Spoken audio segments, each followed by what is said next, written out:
are back with another episode of Cannabis Learning. So, with today, we are going to talk about dabs or concentrates. So, we won't talk about that kind of dab, but with that being said, let's get into it. For today, we're going to talk about the main forms of concentrates or dabs that are in the market. And the reason why we need to talk about it is older folks don't really know what a sugar is. And when they hear sugar, they actually think they can just grab it and chuck it into some baked goods. I'm serious. Believe it or not, I've actually gotten asked that question multiple times. I've even gotten asked, why does it not work? Why do I feel nothing? Why did I just spend $80? Yes, a concentrate costs $80 on the legal market, but why would I do that? Why? What is the point of this? And the reason being is, well, there is a really good point. It's really concentrated, but you're not actually using it for the reason it's supposed to be used. The reason it's called sugar is due to the form or the texture of it. It's like a sugar or it's like a batter. So with that, the forms of different concentrates you see in the market are sugar, batter, butter, which again is not real butter. And again, I have been asked that too. Rosin, there's live resin, there's diamonds. The list goes on. There's plenty of different ways we can go into it, but the main forms are wax, shatter, sugar, butter, batter, and rosin. Those are the ones you're going to hear a lot about when it comes to concentrates. We're going to talk about wax. Wax and shatter are two of the oldest forms of concentrates. And what I mean by this is a lot of us that grew up with it typically heard of it. You saw some really crazy sheet that was all, parchment paper, some really hard like shatter or dabs. They basically had to break off and do your own thing with. Some people use their own crazy setups. Nowadays, there's e-rigs. Back in the day, people used to use hot knives, titanium. There were so many different things you could do back in the day that use concentrates that now it's a lot more accessible. And I think it's a great time to have a conversation about these forms. So when you go to a dispensary, you know exactly what you're getting and what you're paying for. So when you have a butter or a batter, those textures are slightly different than shatter. Shatter is a BHO extraction method, which is a butane extraction method. Batter and butter is slightly different. It comes out as a texture that's kind of almost like almost like a whipped butter, I would say, or whipped batter. So they really do lean into the words. It's true to the I guess the name. So anytime that you see those, again, don't throw them into your steak recipe, but it is a really nice form of concentrate to use. I personally love butters and batters. I think they're a lot easier to handle. And I also think the burn and the vaporization that comes from those is much more even and tastier. I've noticed whenever I do the shatter or the wax in experiences, they typically don't burn correctly. It's either too hot, too cool. So I love the butter and the batter texture.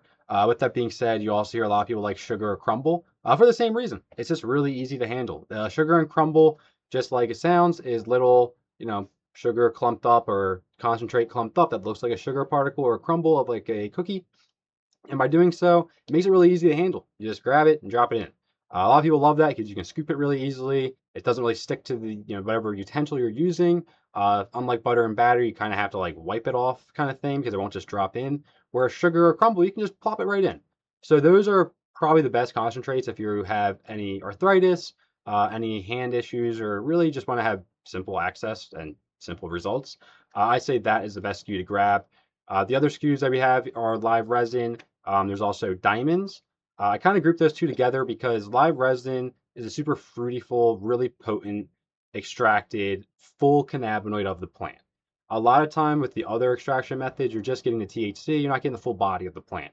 So you get a little bit more in this regard.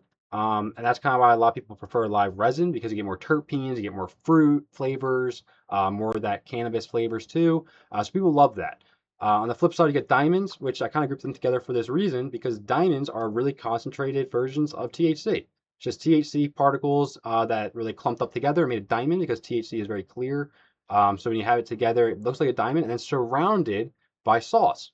A lot of people say diamonds and sauce. The sauce is live resin. And then the last two forms that I really want to talk about is rosin or solventless rosin for that matter. You see a lot of times in the market now, especially live rosin, all these other weird, phrases around it. The reason why rosin has such a name to it, why people love it, is it's the only true form that is solventless unless it's hash that is pressed. or RSO, but RSO does have to use solvents. So I would say this is the best form if you're somebody that is kind of like an A to B person, where you pick a plant, you smoke the plant, or inhale the vape, whatever you want to do with it. Kind of the same thing with rosin. You take the plant, you press it, there's your rosin. There is nothing else in it. It is literally just pressed out from bud using force, kind of like a diamond. So if you press coal really hard, you get a diamond. You press a bud really hard, you get rosin. So rosin is the diamond of the plant. It is the #1 product. It has a lot of good flavors. It doesn't require anything crazy lab-wise. Because of that, it actually is a lot more expensive because it's harder to make this because you can't cut any corners. You need a really good starting point to get the rosin quantity you need. And if you don't have that, you're going to lose money. So that's why I don't see it a lot in the business. When you do see it, grab rosin.